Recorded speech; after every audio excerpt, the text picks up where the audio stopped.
Hello everyone, solo Asian bloke here, Thavy. How's everyone doing?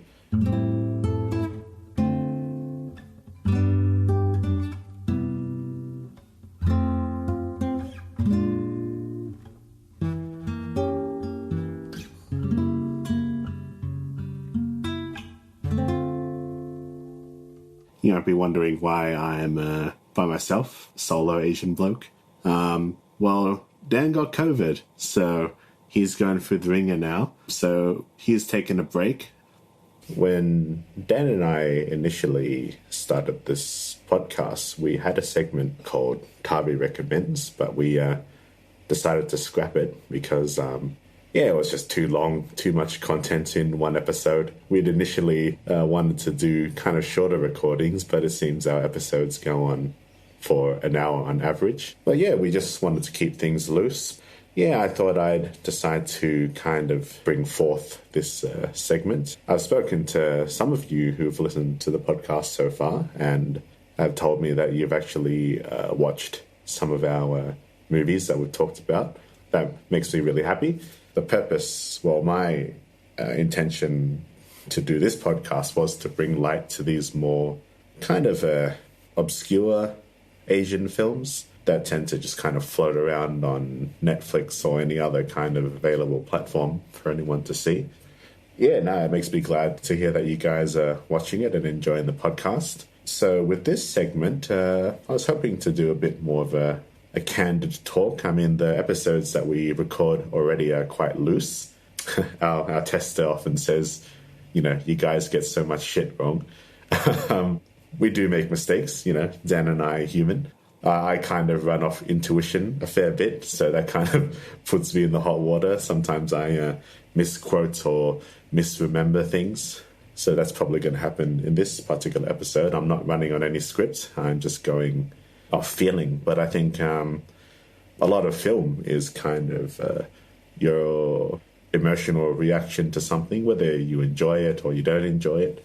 I think you will still get reaction. The films that I'm going to talk about or mention are probably mostly going to be, of Asian descent. But, from occasion, I guess I'll try to cover anything that kind of sticks to the mind or I think that resonates with me for the week or from the time I've seen it. And without much further ado, I recently watched a film on Netflix, a Japanese film called The Forest of Love, which is directed by the Sion Sono. So we have covered his film, one of his films, in the Christmas episode.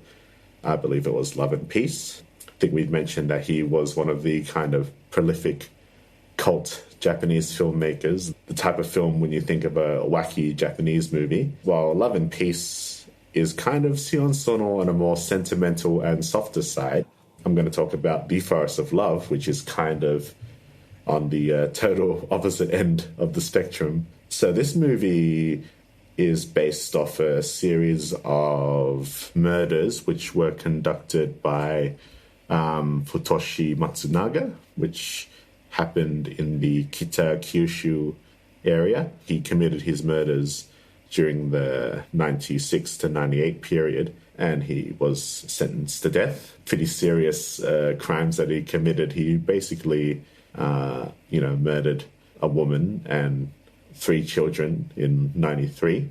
And we basically took over a family and kind of convinced them to murder each other. I won't go too much into the murders as content might get a little bit too dark.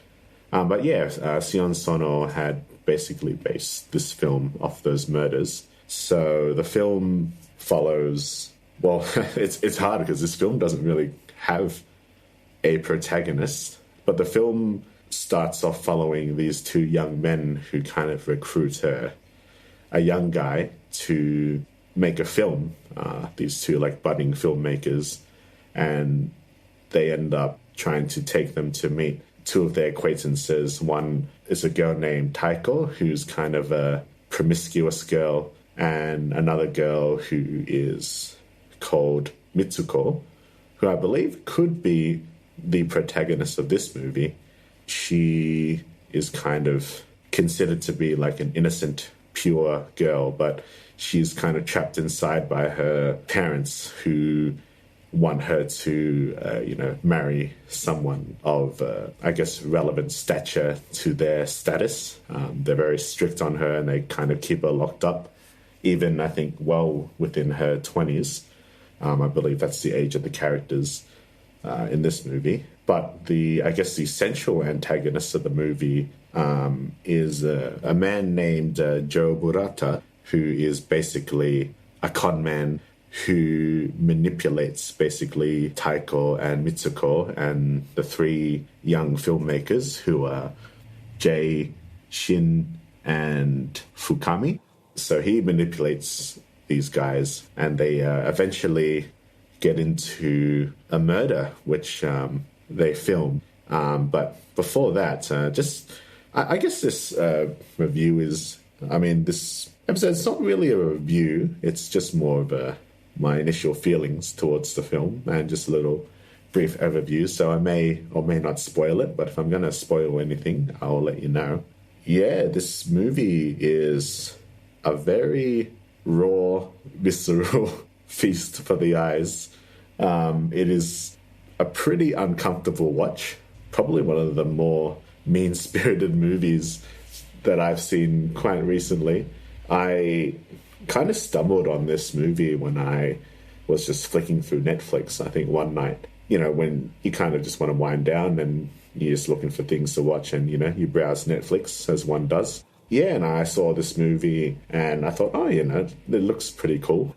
And I watched the trailer and I was like, oh yeah, this seems like it's going to be a pretty heavy film. So I didn't watch it for a little while. But I think, I tend to add films to, I guess, my mental list. And it just, whatever I feel like watching at the time, it'll just kind of stick into my head and I'll keep thinking about it. And then I'll eventually be like, okay, this is what I'm going to watch. So, yeah, I decided to watch The Forest of Love. And, yeah, it's basically, well, I was talking to Dan about this movie, and I said to him that it's basically the Sion Sono smorgasbord. It has quite a lot of the Sion Sono trademarks and elements from his other films. The film initially starts with a lot of suicide themes, which you can see from one of his first films, Suicide Club. There's the serial killer aspect, which comes from Cold Fish. It is quite a hyper-sexualized film at points. There's basically a plot point between Taiko and Mitsuko, who were in a high school in the film, and you kind of see in a flashback where there's kind of a love triangle between these two girls and another girl who they call Romeo because they're about to embark on a performance of Romeo and Juliet.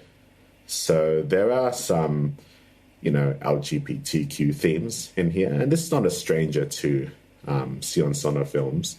He kind of explored it in Love Exposure, but it's definitely not a main point. I think the thing about Sion Sono is he has these kind of, hypersexualized moments, but they are done in a quite disturbing manner. It's not really erotic. I guess, when Joe Murata, he's basically manipulating Mitsuko at points. And it's quite uncomfortable to watch. He, basically tortures them. There are quite a few scenes of sexual violence in this film. So for people who are uncomfortable with that, probably shouldn't watch this film. Sion Sono maybe kind of draws the line and tests whether or not, you should be enjoying this or not. Because when I was watching this film, I wasn't sure if I was enjoying the movie. It's one of those films where you watch it and you can see that the craft of filmmaking is there. You can see Sion Sono is very passionate with his films, especially, his film techniques. He uses a lot of kind of shaky cam, and he's got this very stylized world, kind of strong colors and at points, really strong overexposure, but it adds to this kind of uncomfortable, surreal aspect of the film. And I guess it's supposed to be an uncomfortable watch because much of the film is exploring the dark side of people. All the characters in this film are very tortured, except for the antagonist, Joe Murata. I guess he's considered, he is like a charismatic man, but for audiences watching, you can see how manipulative he is. But I guess in the world of the characters, for example, with Mitsuko, who kind of is the most tortured in this film, she basically bends to his will at every aspect. You know, she starts torturing the other members on the whim of Joe Murata. There is I guess this is a spoiler warning here. There's a scene of intense graphic violence, which I knew was going to happen. The film, it's an R-rated movie, but I was like, I'd seen, some of the heavy themes. I couldn't really see what was so egregious about it until a point where they are filming a scene and Mitsuko, playing one of the characters, accidentally kills the actor because Joe Murata, he's kind of like saying, keep doing it, don't hold back, do it like you mean it kind of thing. And so she kills the actor while the team or the crew is initially shocked. Joe Murata is just kind of like, okay, you're going to cut him up, you're going to take his bones out, you're going to crush them, you're going to boil them into a paste, you're going to put them in a cookie tin, and you're going to chuck them in the river, you're going to boil the blood, you're going to boil the body parts so they're easier to cut up and whatnot. And then what you see immediately after, in pretty graphic detail, is a number of the crew members doing exactly that, except Joe, he just walks away. And I'd seen this in Cold Fish, the film that I mentioned earlier, but I didn't remember it being in such graphic detail as compared to this. There's a little bit of a humorous moment where they're washing the floor. Mitsuko and one of the other members, I think it's Shin. He's basically like the loser of the group. They're kind of having like a water fight with each other with the hoses while they're like cleaning the floor of blood. The madness of this movie, everyone just kind of is crazy in this movie because I think everyone in this movie is almost a bad person to an extent. They all do things that make them extremely unlikable. Things that are not, what people would consider like, being good. Like the actions of the people in this film is so erratic and frenetic, which happens in a lot of Sion Sono films, and the performances are so raw. It is quite a visceral. It hits you pretty hard at points, and I can see that if you are not prepared to watch the type of film that this is, or you're not familiar with Sion Sono, you wouldn't like this movie. Forest of Love is definitely not for everyone. You do need to have a strong stomach, especially if you're not into gore. I would just recommend this movie because of just how much of an impact that it had. It's strange because I've seen quite a number of Sion Sono films before, and this film is not too much different from his other movies. I guess I hadn't seen one in a long time, aside from Love and Peace, but I hadn't watched any of his heavier films such as, Guilty of Romance or Himizu. Both have very strong, raw performances where characters are kind of at their mind's limit, all the characters are about to snap, basically. And that's what the characters in this film kind of teeter on that line. There's like after the midpoint, everyone just kind of loses it completely. Like you see Mitsuko's parents who are like, very uptight and strict. But Joe Murata kind of twists them a bit. He blackmails them.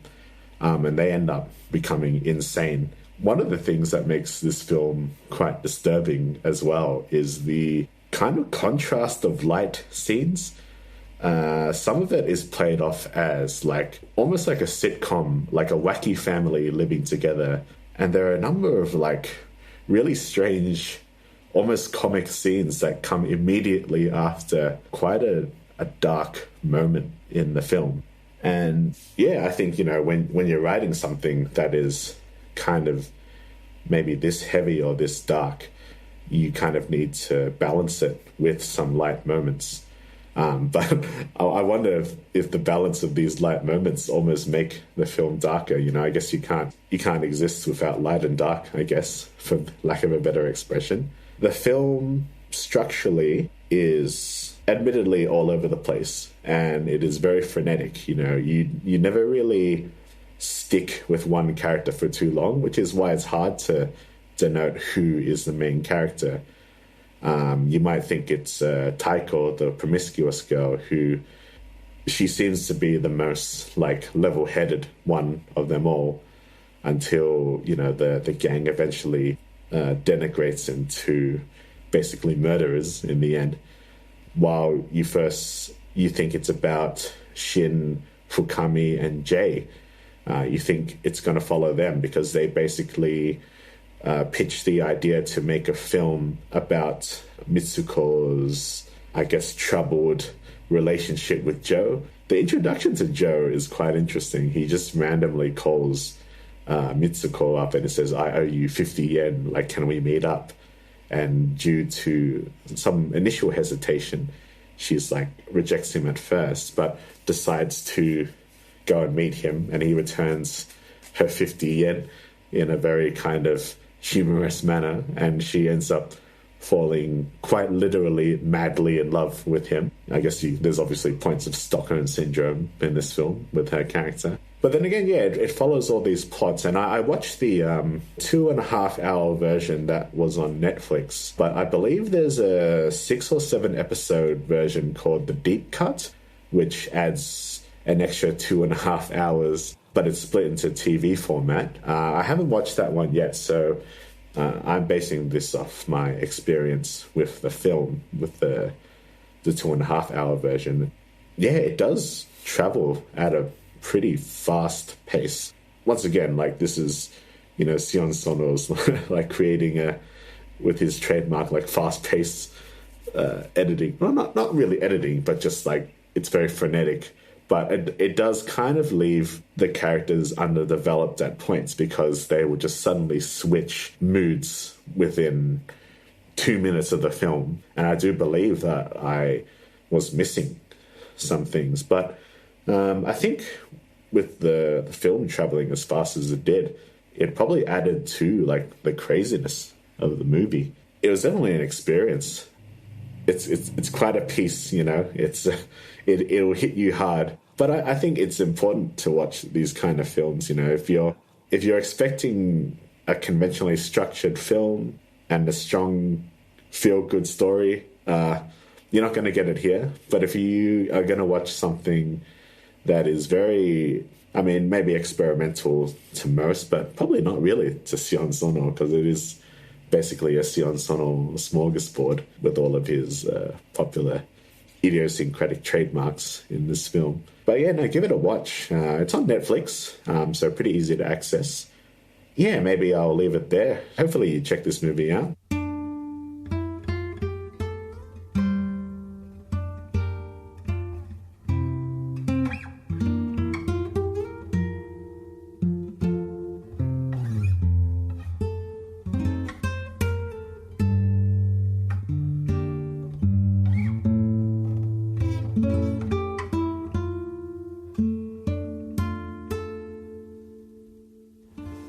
This film that I'm going to cover now was actually recommended to me by Risky, who had seen it on SBS On Demand. But I had also been following the production somewhat of this movie, so I was quite surprised to hear that it was suddenly available on SBS On Demand. So this one goes out to Risky.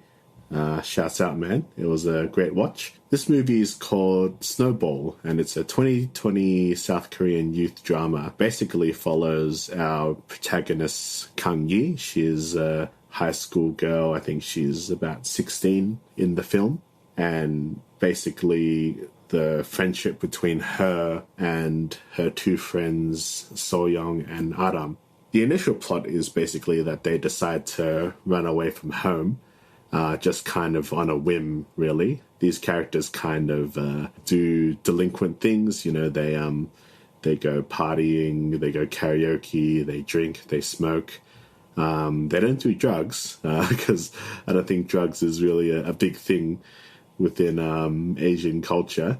It's definitely there, but not seen too much in films. The reason I was following this movie is because I know that the lead actress, Mina, who plays Kang Yi, she is, I guess, probably former idol, former member of Girls' Day, whom I used to listen to and kind of regularly watch their clips on YouTube. It's kind of sad to say that when I hear them now, there's somewhat of a nostalgic factor, considering that they, only stopped making music as a group, what was it, like 5 years ago? So it's, a sign of me getting old. But yeah, I knew that she had starred in some other stuff, but I'd never seen her in anything. I'd never seen any of her acting work, I guess, aside from her MVs, but she was always just considered the really cute one. But she gives quite a performance in this movie. Snowball is a tense watch.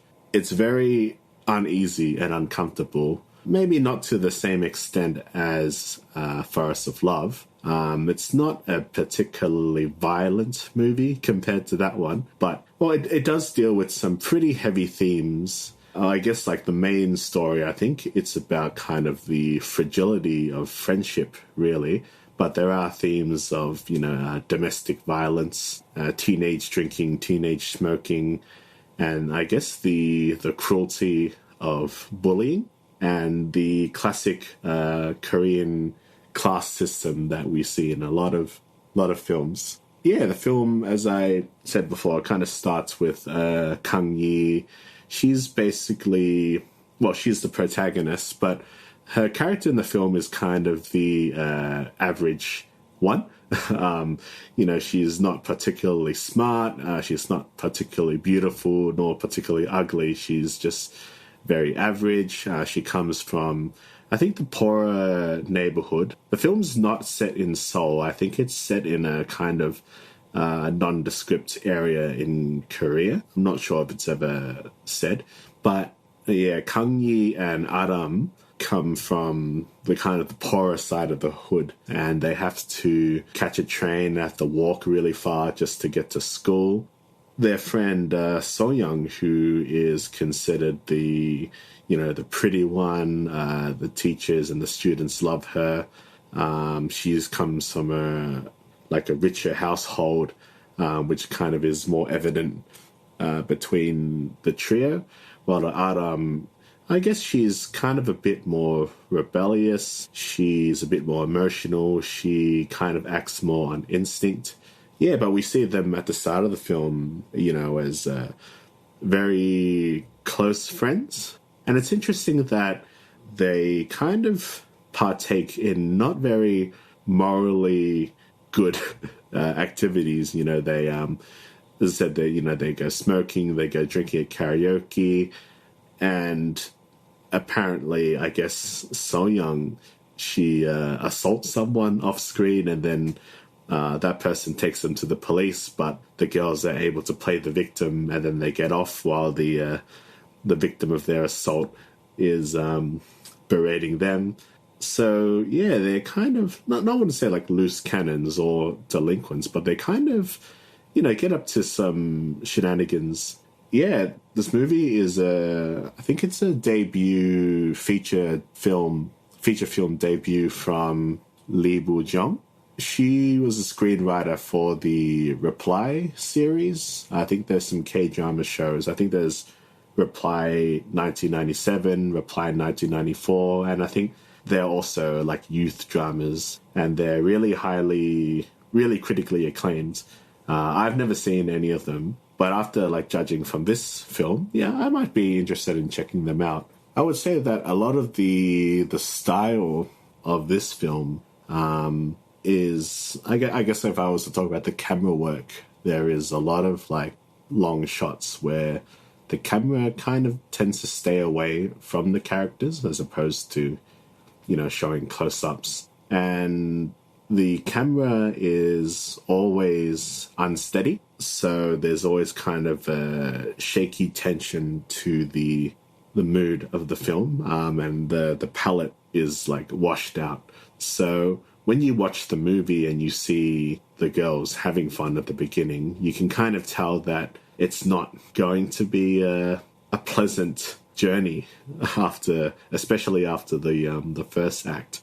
Well, we see the girls run away first, and they eventually, they start to run out of money almost instantly, really. They're approached by a somewhat odd, creepy gentleman who offers them money. The usual instinct is, get away from this guy. But yeah, the girls kind of see this as an opportunity to, swindle the man a bit, and they kind of accept his money, and then they go to kind of like the photo booth in the arcade, and they take photos together. Yeah, the man eventually buys them food, and he offers them a job to work like a lemonade stand on the beach. And they don't really say whether they're going to accept it or not. And he offers for them to stay at his place for the night, which is, something that would, bring up red flags. But they decide to do it. And then they actually end up waking up, like, within the middle of the night. And they decide to steal his money and run off. So it's interesting that the man is someone who does look shady, but he is doing something good for them. But he does wake up and catch them in the middle of the act and does chase them and does seem he wants to commit violence against them. They're both caught in this act. Well, they're both in the wrong, but I guess it's whether or not like one is choosing to survive, and you don't really know what his intention is. You never know. You don't know if he is like someone that is gonna be human trafficker. It reminds me of someone that I listen to and read regularly. There's a North Korean defector, I think her name is Park Yeon-mi, and she mentioned the time that her and her mother, once they escaped North Korea, they worked, I guess, in sex work. They were working for gangsters. And she made a comment that while she, despised the man that put them up to the task then, he did give them the opportunity, to escape North Korea. And yeah, she's a long story short, she's now like somewhat successful in New York. So yeah, she's got a YouTube channel, so you can check her out. It's pretty interesting stuff. But yeah, back to this film. There's not really like a good or bad character in this film. Kang Yi, at the start of the film, she narrates that she talks about irrationality and violence. I guess that's the two kind of major foreshadowing themes as well that permeate the movie. The girls act quite irrationally. Yeah, there is violence as after the once they escape the man. Well, actually, he does catch Kang Yi, but she plays the victim again, and she manipulates him, and then he decides to let her go. But yeah, they eventually move into like an apartment that they find, a flat. But they can't afford the utilities. Adam decides to get work as a hostess at a bar, and she has a boyfriend there, which you never see on screen, but it is definitely implied that he is abusive towards her. But she even says to them that she likes him and she keeps going back. So Young and Kang Yi, they're worried for her, but she just continues to go back to him, almost like kind of, Stockholm syndrome. But yeah, it's interesting because I'm not sure if that is like, when you're thinking rationally, you wouldn't go back. But I guess in that case, like she has to do that to survive, because Kang Yi and So Young don't work.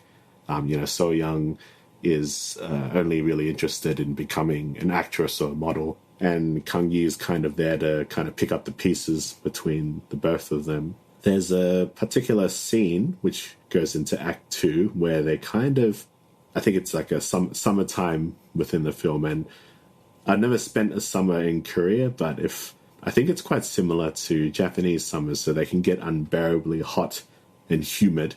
Yeah, they're in this flat with no aircon. And, it looks very hot, and they're basically, they got no blanket. They're very, minimally dressed. While Adam's at work, Kang Yi and So Young are trying to sleep. And they kind of share what is a very intimate moment between the two. I guess there's kind of a delirium to that. This kind of scars So Young a bit, because she is never the same, and they soon decide that they want to leave the apartment because they've just had enough. And yeah, it goes back to them, they're at school, and this time So Young ostracizes Kang Yi and Adam. She wants nothing to do with them anymore, and she ends up bullying the pair of them. Yeah, without going too much, I think that's kind of where the story kicks off a bit more. Like, this kind of movie it's not really for everyone, and the story is a bit, I guess it might be a little bit unclear or quite loose, but it's definitely more like a mood piece. You see Kang Yi, who cops most of the brunt of the bullying, and it kind of hurts her, psychologically.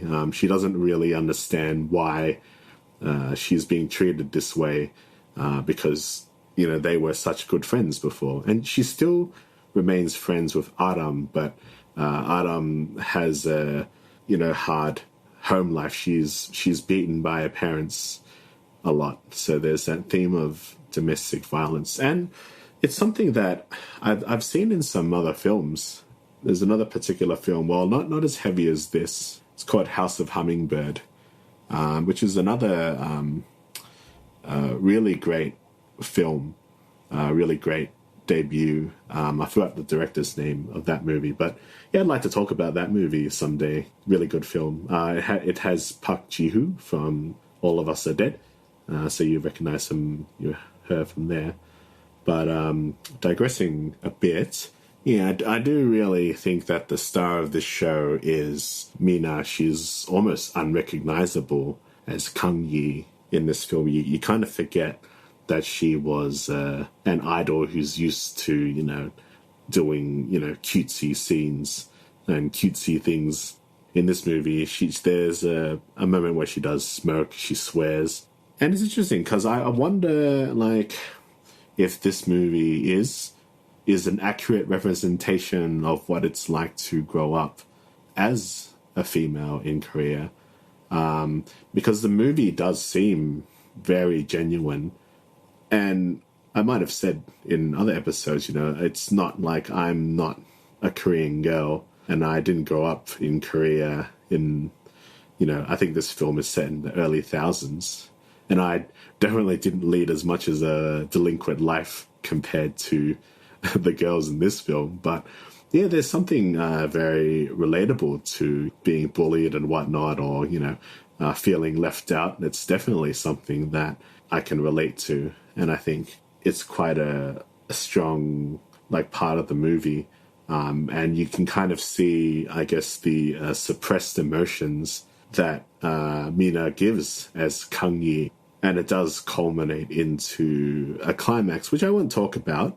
You do see some of her family life. You see her dad, he's quite stoic, and her mother, who's a bit of a religious fanatic. And it kind of reminds me of the scene in Tokyo Godfathers, where I think it's Miyuki. she's arguing with her father, and you see her mother just praying away in the background, hoping things would kind of fix themselves. And I think the mother does that in this film as well. And her parents surprisingly underreact when she returns home in this film, because she runs away a couple of times in this movie. Again, you think, would the parents be more strict? And the stereotype of, I guess, tiger parents that you might hear from the West. But it's funny because sometimes I don't see that a lot in these films. A lot of parents are kind of broken, it seems, in this movie, and they kind of just let their kids wander off and do their own thing. I think it just must be the culture over working people. But yeah, you don't see them too much, so there's not too much of a dynamic between her and the parents, Kang Yi and her parents, and you never see Adam's home life or So Young's home life. It's all implied.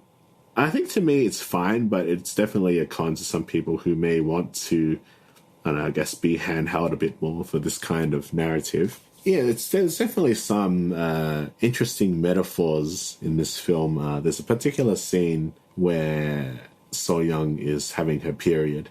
It kind of bleeds into her pants, and Kang Yi's like, let's go home and wash it out, clean it out. And Kang Yi's trying to clean it, and she's trying to clean it, and it won't. The stain won't remove. So Young is just go buy me a new one with a stolen credit card. And then Kang Yi is like, no, we can wash it, we can get it out. And So Young insists, just no, go buy me a new one now, and it has to be exactly the same pair. So you kind of see the classism between the two. Things are quite disposable for So Young. She can get a new one, while Kang Yi, she's grown up to not throw things out. And you see her in her home life busy cleaning her room, cleaning her own clothes. She's quite self-dependent. There's after they kind of have a falling out, after they move out of the flat, you see there's another scene where Kang Yi is trying to remove a stain from her own clothes, and she's washing it, and it doesn't get clean. And it kind of reminds me of the metaphor from Marriage Story. And this is actually something that Boone pointed out to me. The scene where Adam Driver accidentally cuts himself, and he tries to stop the bleeding, but the bleeding just won't stop. So it's kind of he can't fix his marriage. Where in this movie, Kang Yi, she tries to understand why So Young is berating her and choosing not to speak to her ever again. And she can't mend the friendship. And she tries, and it just gets worse. Yeah, so I thought that was an interesting theme. There's quite a few ways to interpret this movie. I think that's kind of the richness of this movie.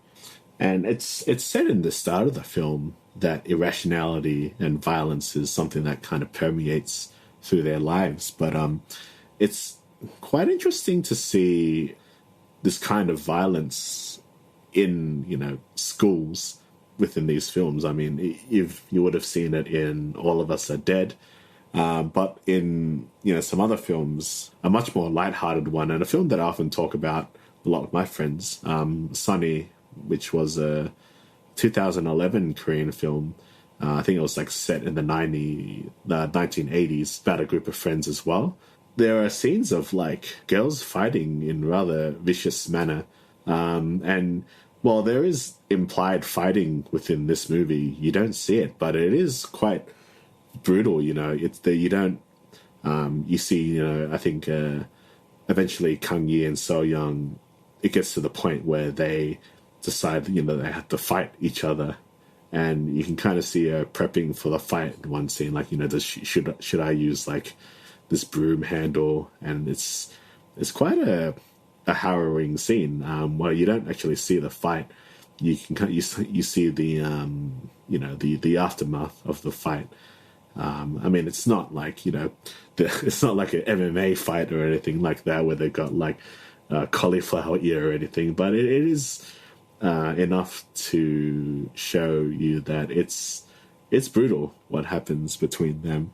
Well, before I get into too many spoilers, just final thoughts on this film. Yeah, definitely recommend watching it. You should be in a mood to watch it. It's a pretty heavy watch. Not the easiest thing to sit through, but again, I think you can learn quite a bit from these type of films. Yeah, it's on SBS On Demand, so it's free. And yeah, it's good that you can find these films on that platform. And once again, thanks Risky for letting me know that it's on there.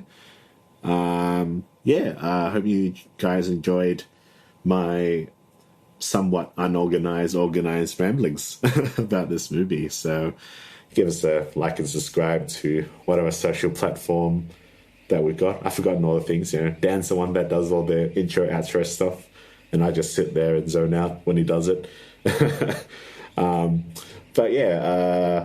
Give this movie and leave a comment. I'd be pretty curious to hear what you think about this movie. Take care, everyone. And, look forward to the next Two Asian Blokes episode or the next Thavy Recommends. All right, see ya.